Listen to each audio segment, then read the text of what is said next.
ناظرین اکرام، تمام تہذیبوں اور ثقافتوں میں ادب اور شاعری انسانی جذبات کے اظہار کا ذریعہ رہی ہے۔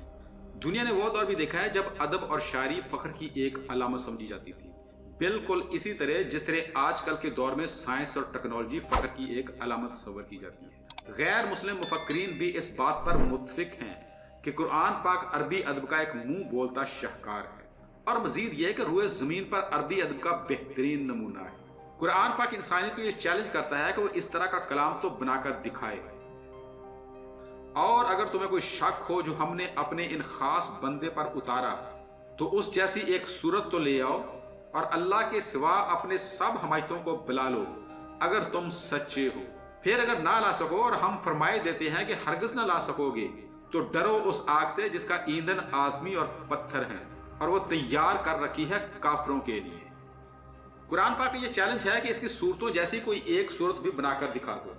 یہی چیلنج قرآن پاک میں کئی ایک مقامات پر دہرایا گیا ہے، لیکن آج تک کوئی اس چیلنج کو قبول نہیں کر سکا اور قرآن پاک کی صورتوں جیسی کوئی ایک صورت نہیں بنا سکا۔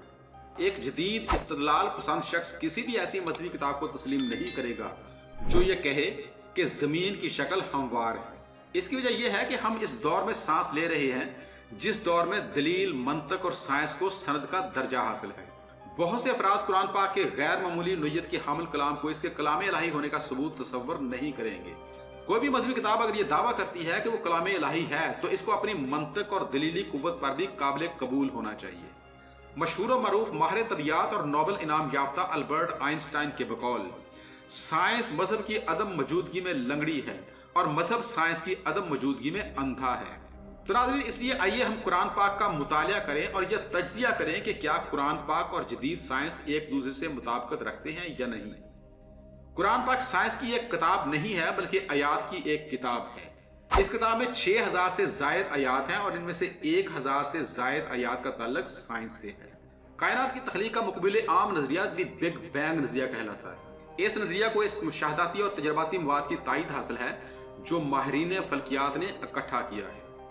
بگ بینگ، اس کے مطابق یہ دنیا آغاز میں بنیادی ستاروں کا ایک جھرمٹ تھی، اس کے بعد ثانوی علیحدگی انجام پائیں جس کے نتیجے میں کہکشاں عمل میں آئی، اس کے بعد یہ ستاروں، سیاروں، سورج اور چاند وغیرہ کی شکل میں تبدیل ہو گئی۔ اس دنیا کا آغاز منفرد تھا اور اس کے اتفاقاً وجود میں آنے کا سوال ہی پیدا نہیں ہوتا تھا۔ قرآن پاک اس دنیا کے ماخذ کے بارے میں درج ذیل آیت مبارکہ میں تذکرہ فرماتا ہے۔ کیا کافروں نے یہ خیال نہ کیا کہ آسمان اور زمین بند تھے تو ہم نے انہیں کھولا؟ قرآن پاک کی آیات مبارکہ اور بگ بینگ کے درمیان مشابہت، مطابقت اور ہم آہنگی نظر انداز نہیں ہو سکتی۔ ایک ایسی کتاب جو 1400 برس قبل عرب کے ریگستانوں میں نازل ہوئی کیسے اس سائنسی حقیقت کی حامل ہوئی؟ سائنسدان اس امر پر متفق ہیں کہ اس دنیا میں کہکشاؤں کی تخلیق پانے سے پہلے مادہ بنیادی طور پر گیسوں پر مشتمل تھا۔ مختصر یہ کہ کہکشاؤں کے تخلیق پانے سے قبل گیسوں کا دھواں موجود تھا۔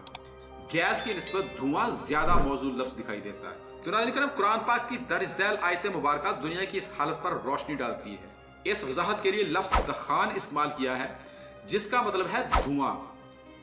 پھر آسمان کی طرف قصد فرمایا اور وہ دھواں تھا، تو اس سے اور زمین سے فرمایا کہ دونوں حاضر ہوں، خوشی سے چاہے نہ خوشی سے۔ دونوں نے عرض کیا کہ ہم رغبت کے ساتھ حاضر ہوئے۔ تو ناظرین کرام، دوبارہ یہ حقیقت بگ بینگ سے مطابقت رکھتی ہے، اور یہ پیغمبر اسلام حضرت محمد صلی اللہ علیہ وآلہ وسلم کے تشریف لانے سے پہلے کسی کے علم میں نہ تھی۔ تب اس علم کا ماخذ کیا ہو سکتا تھا؟ ناظرین کرام، ابتدائی تہذیبوں یہ قیاس آرائی عام تھی کہ چاند کی روشنی اس کی اپنی روشنی ہے۔ اب سائنس ہمیں یہ بتاتی ہے کہ چاند کی روشنی منعکس روشنی ہے۔ تو ناظرین، تاہم یہ حقیقت 1400 برس پہلے ہی قرآن پاک میں درج تھی۔ یہ حقیقت قرآن پاک کی درج ذیل آیت میں یوں درج ہے کہ جس نے آسمان میں برج بنائے اور ان میں چراغ رکھا اور چمکتا چاند۔ قرآن پاک میں سورج کے لیے عربی لفظ شمس استعمال کیا گیا ہے۔ اس کو سراج بھی کہا گیا ہے جس کا مطلب ہے چراغ۔ یہ شدید حرارت اور روشنی فراہم کرتا ہے۔ چاند کے لیے عربی لفظ قمر ہے اور اسے منیر کہا گیا ہے۔ یہ وہ اجسام فلکی ہیں جو نور مہیا کرتے ہیں، یعنی منعکس روشنی۔ قرآن پاک کا فرمان مبارک ایک مرتبہ پھر انتہائی کاملیت کے ساتھ چاند کی حقیقی نوعیت کے ساتھ میل کھاتا ہے، جس کی روشنی اپنی روشنی نہیں، اور یہ ایک غیر فعال جسم ہے